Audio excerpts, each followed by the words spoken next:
Welcome everyone to the Monday edition of our Packers News live chat alongside Pete Dougherty. I am Olivia Reiner. Tomorrow, the Packers have to trim their roster down to 80 players. They've already got a head start. We'll give you the latest on all of the transactions, plus we'll give you an update on practice today in just a moment. However, before we begin, as always, you can be a part of our conversation. If you're over on Facebook or YouTube, leave us a question down in the chat. Pete and I would love to hear from you. We'll get to some of your thoughts toward the end of our conversation today. Last training camp, inside linebacker Kamal Martin stood out with his athleticism compared to all the other rookies. A year later, the 2020 fourth-round pick has been cut by the team. Martin dealt with a knee injury last season. However, he did play in 10 games. This training camp, he slid down the depth chart behind recently acquired free agent inside linebacker Devondre Campbell. Why did the Packers part ways so quickly with Martin? Yeah, something's obviously going on here now. I've heard absolutely nothing about, this guy personally being any kind of problem. I don't think that was the issue. Haven't heard anything about him having trouble with the playbook or anything like that. But he did have knee injuries at Minnesota, and he had one last season. And then this year in camp, when they moved him to outside linebacker, the first day they did it, just at least in one-on-one pass rush, they moved him over there. And on the second rep, on the one-on-one pass rush, he hurt his knee. And he missed, I think, about a week, came back, didn't play in the game last week. But so, long story, my suspicion is it's got something to do with his knee. I isolated on him. He played a fair amount in the game on Saturday against the Jets at inside linebacker. And I isolated him on him a lot. And he didn't make any plays in the run game. He had a blitz where he forced a quick pass that caused an incompletion, and he got a hit on the quarterback. But, last year in camp, almost every day during a team period, he would make a play in the run game where he would fill a gap hard and make the tackle at the line of scrimmage. He didn't come close to doing anything like that against the Jets. So either the knee was affecting his performance, or the Packers are really concerned that this is a problem that's not going away. I've got to think that it's more knee related than anything else. Kamal Martin wasn't the only Packers draft pick that got cut today. Well, this is actually a little bit different. Former sixth-round pick in the 2019 draft, cornerback Kadar Holman, was shipped off to Houston Texans in exchange for a draft pick. Holman had made somewhat of an impact on the team. He played in 14 games last season. However, during training camp, he too slid down the depth chart behind players like undrafted free agent Kabion Ento and recently acquired in a trade with the Giants for Josh Jackson, Isaac Yiadom. The two of them had been taking reps ahead of Holman in practice since Yiadom was acquired. What does Holman's departure say about the Packers' confidence in some of the bottom of the depth chart corners and their capabilities to make an impact on this defense? Yeah, it suggests, Ento was moved ahead of him, and Yiadom, if nothing else, maybe, they see him as a guy who can help on special teams a lot more than Jackson did or than Holman was, that he'd be better at that. That's basically what it says to me. I don't know if you think anything differently. Let's take a look at today's practice. Well, one of the biggest piece of news that came out of today's practice was the fact that quarterback Jordan Love was back in action only in individual drills. He is still dealing with the injury to his throwing arm, his right shoulder. So he did not participate in any of the team drills. During those periods, he headed inside to do some rehab work. That being said, the Packers have one last preseason game coming up on the road against the Buffalo Bills. How important is this weekend's game to Jordan Love and his development, and how critical is it that he is healthy? I think it's really important. Missing last week was that really hurts because he missed 2 full days of practice against the Jets, which would have been like a preseason game in and of itself. And then he was unable to play in the game also. This guy needs every snap again at full speed, and especially against other teams that he can get. I think it's really big that they get a look at him, in this next game, that his arm is okay. And I guess the next step is, does he take part in team drills tomorrow? He only did the individual and small group stuff today, but yeah, every snap he misses is big, and he missed a big chunk of them last week. Speaking of players who made their return to practice today, we got to see a little bit more of cornerback Kevin King as he's still dealing with a hamstring injury. Last week, we got to see King participate against the Jets in red zone drills. Today, we got to see King in a few more scenarios in team periods. He participated in both the 2-minute drill and in the move the ball period. Last week, instead of King starting during those other periods, the starting alongside Jair Alexander at corner, we saw Eric Stokes, the rookie, take his snaps. Where does the starting corner battle stand right now as King is working back from his injury? I've got to think King is still the presumptive starter. I mean, look, he had the horrendous championship game. There's just zero getting around that. But overall, over the last 4 years, when he's played pretty well. He's a willing tackler in the run game. Injuries have been the big problem with him. When he and Alexander were on the field together, the defense was better than when one or the other was missing. I thought the interesting thing today was, and I kudos to Eric Baranchek on this. He's who I write the day after the game columns with, where going over the tape. He thought that Stokes only played 12 snaps, but thought Stokes looked really good, and that the Packers need to find a way to get all three of those guys, Stokes, Alexander, and King, on the field together. All camp, Alexander, Shannon Sullivan's been working in the nickel slot with number one defense. Alexander, in all those practices, took 2 snaps at that position. They were both on the same day on back-to-back plays. That's it. As far as I can remember, Shannon Sullivan literally took every other snap with the ones in the nickel spot. And today, in that move ball period you referenced, when King was out there, it was Alexander actually moved to the star spot, the nickel spot, and Stokes and King were the outside guys. And it was for, way more than half the period. So they got an extended look at that. So that tells you that the Packers are thinking of ways to get all three of those guys on the field together. I think Sullivan's still the starting nickel guy. 2-minute, he was out there. They had their normal defense out there, but they're obviously kicking this around and taking a much closer look at it than they had earlier in camp. And I think Stokes' improvement over camp is a big reason why. Getting King back to finally get reps is probably a factor too, but I think it's probably more that Stokes is, he's improved and he's showing that he's in the battle to get on the field. I'll flip this question over to you, Packers fans. Who do you want to see start at cornerback this upcoming season? Do you want to see Eric Stokes start? Would you like to see Kevin King, who has been a mainstay for the Packers at starting corner the past few seasons? Let us know what you're thinking. We'll head over now to Facebook and YouTube for some of your questions. Let's continue this conversation about Kevin King with a question here from Donald. Donald wants to know if Kevin King sticks past this season. King was close to becoming a free agent this offseason, and then the Packers signed him to a 1-year deal, and he has an opportunity ahead of him to be a starter. The issue that has plagued Kevin King in the past is his injury history, and that has kept him off the field at times when the Packers certainly need him. They have a young cornerback who is up and coming and may not be ready to start right now, but could be ready to start next season. What do you think about Kevin King's future in Green Bay, Pete? You never know for sure because things can change so much with injuries and whatever else during a season. The world will look a lot different. The NFL world will look a lot different in February than it does now. But, Alexander is probably going to get a big contract extension this offseason.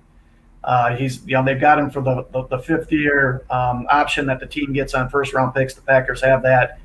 But they're probably going to sign him to an extension sometime in the offseason or during training camp. That's going to be a huge amount. Just a huge amount of money. So I would have to guess that King's chances of coming back next year are pretty slim. They drafted Stokes. They'll probably draft a corner high again next year. I'm sure it'll be high on the list. You never know for sure what they're going to do with in free agency, but they won't have a lot of money to work with because they're already tens of millions over next year's projected cap. So the smart money now says, pretty slim chance of King returning, but you almost never say never in this business. You never know. Thank you, Donald, for your question. Let's go over to Mike on Facebook. Mike wants to know if Kurt Benkert played his way onto the 53 against the Jets. Listen, the most impressive highlight, I would say, of that entire Jets game was that 10-minute 18-second drive that Benkert led that included 2 trips. He was tripped up twice by right guard Royce Newman on consecutive plays. The second time around, Benkert got up, rushed for 5 yards. The following play was able to keep the drive alive on 3rd down, and then it ended in a touchdown pass to tight end Jay Sternberger. What did Kurt Benkert show in the game against the Jets that perhaps the Packers didn't know about him? He looked pretty good, and, I'm sure it's no coincidence that with Love out last week in practice, Benkert got a lot more snaps than he normally does in practice. He was hardly getting any. In fact, for the first couple of weeks of camp, I think the only snaps he got were after they got done with practice, they'd keep, about 30 of the young guys on the field, and Benkert would, get about 6 or 7 plays in that. So that was the only work, 11-on-11 work he's getting. And no coincidence, he got a lot of work last week, and he looked pretty sharp and was able to make plays outside the pocket and also in it. Did he play his way onto the 53? That's really tough. I mean, if I don't know what you think, Olivia. If I had to just absolutely bet, I still think they'd probably try to get him on the practice squad. And I don't know that anybody else would claim him. Everybody else has their quarterbacks they like too. But you never know. And it depends maybe on how much he plays and how he plays this weekend too. But it's a really close call, and he's made it a little tougher for him. I'm sure they wanted to just keep, Love and Rodgers and put Benkert on the practice squad and use that extra spot for an offensive lineman or a defensive lineman or an extra safety. You name the position.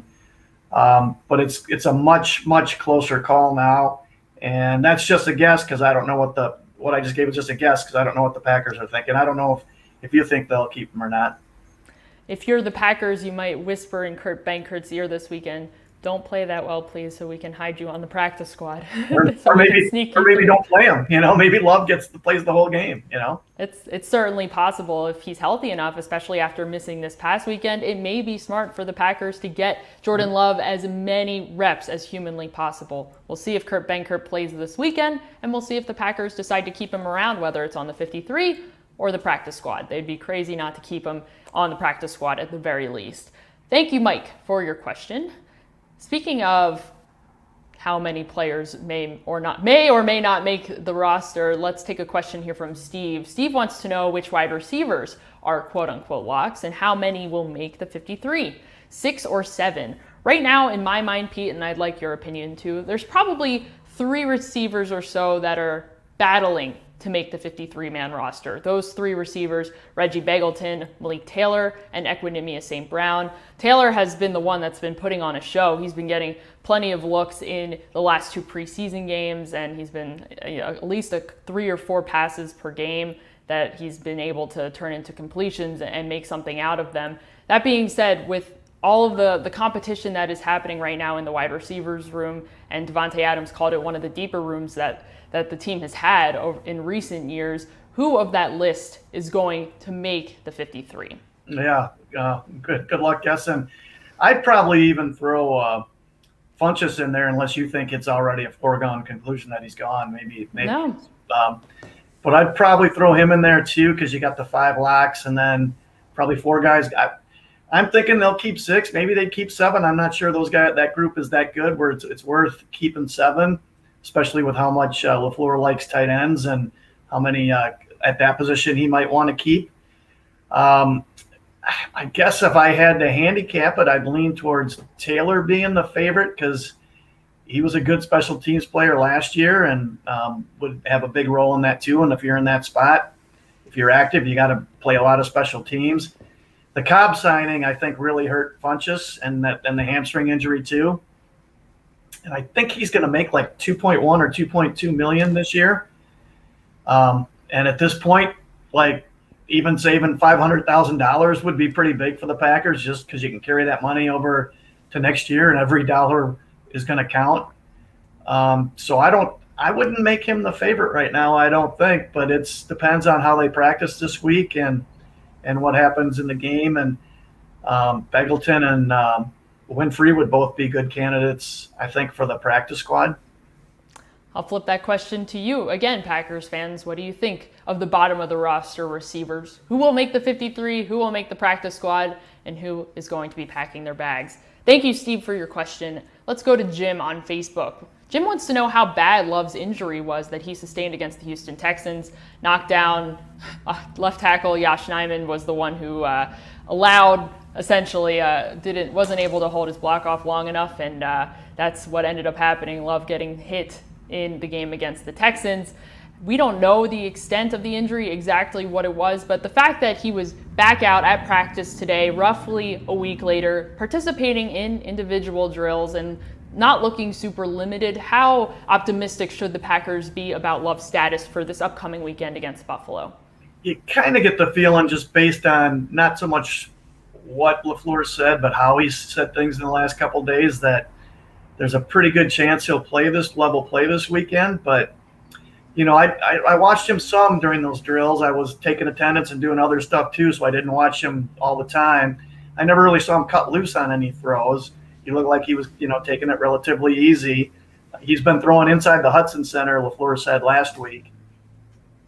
Tomorrow, I guess, will be the big tell. Does he do some 11-on-11 tomorrow? That would be a big step.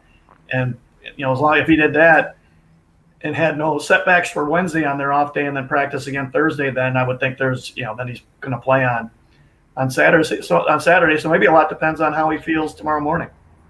We'll keep you updated about practice tomorrow, whether or not Love is participating in some of those team drills. Thank you, Jim, for your question. Let's take a question from Dale on Facebook. Dale wants to know if we think tight end Jay Sternberger is going to make the team or get cut. Again, Sternberger had that one of 2 touchdowns for the Packers on Saturday night. Sternberger has kind of ridden a little bit of a roller coaster in his tenure here in Green Bay, dealing with different injuries. He started training camp last year on the COVID list, and it took him a little while to get back up to speed with the rest of the team. Now he is battling for a roster spot with tight ends like Josiah DeGuara, even Dominique Dafney, giving Sternberger a run for his money on the roster. How likely is it that he makes the 53 this year? Yeah, it's looking pretty shaky, I think. Now, he won't make the initial 53 because he's suspended for the first 2 games. So it'll be, after he comes off that, the decision will be, do they put him on the 53 or do they cut him? I think it's really shaky. If I had to put it over or under 50-50, I might go under. Now, if he gets cut, I would guess somebody will pick him up. I mean, he's a 3rd-round pick. I'm sure other teams had high draft grades on him. And at least one, if not more, of those teams would want to bring him in for a look-see. So I would guess he would get claimed. But, if I were betting right now, I'd bet less than 50% if we had to make a bet. I don't know what you think, Olivia. I'm not one to make many bets on the teams that I cover, but that being said, it's a big question mark right now because that's a talented room. It's a relatively deep room for the Packers right now. And when you have someone like Dafney, who has proven himself as someone that was undrafted, came in last year and was able to make an impact pretty early on in his time with the Packers late last season. It's a huge question. I'm not sure is truly the honest answer. The next preseason game, I think, is going to be really big for Sternberger. He's going to have to show out. Thank you, Dale, for your question. Let's go back to Mike on Facebook. Mike wants to know how we think sitting all 30 players, or it was 32 on Saturday, will affect performance during week 1 and 2. The Packers' strategy throughout the preseason has been rest the veterans, get some of the younger, less experienced players as many reps as humanly possible, and use that film to make decisions about the roster, about who stays, and about who goes. What are the long-term effects heading into the regular season going to be when it comes to players that haven't played in a little while, finally get out onto the field for the very first time since last winter? And by on the field, I mean like in-game scenario, not on the practice field. It's got to affect at least a little bit now. They got the practice against the Jets, which is in many ways like a game setting. And training camp and the competitive periods, they get really good work done there, which I would think, like with the tackling, it should affect that because a lot of these guys won't have tackled. But the season now, you added another game, so it was already really long, and now there's 17 games. And just kind of eyeballing it and reading, league news every day, I get the sense this is the way most teams do it, or they at least err more this way than playing everybody. You know, some teams are still playing their quarterbacks and other guys, but not many. And with how long the season is and how valuable these guys are, with the injury risk, when it's full contact and bodies are falling all over and guys are out there playing like maniacs because they're trying to make a team. I don't blame them for sitting these guys. I would probably err on the side of caution too if I were them. But could it affect the first couple of games? Yeah, it sure could. But most of the teams are probably in a similar boat. So if it's the same for everybody, maybe it won't hurt them any more than it'll hurt others. Their first game is New Orleans, right? They're going to have a new quarterback. So, there's an advantage there for the Packers. Just, Drew Brees is no longer, quarterbacking that team. Thanks, Mike, for your thoughtful question. And thank all of you for joining us today. We will be back tomorrow to continue to have this conversation as the Packers gear up for their final preseason game against Buffalo, and as we get closer and closer to the Packers selecting their initial 53. For Pete Dougherty, I am Olivia Reiner. We will see you next time.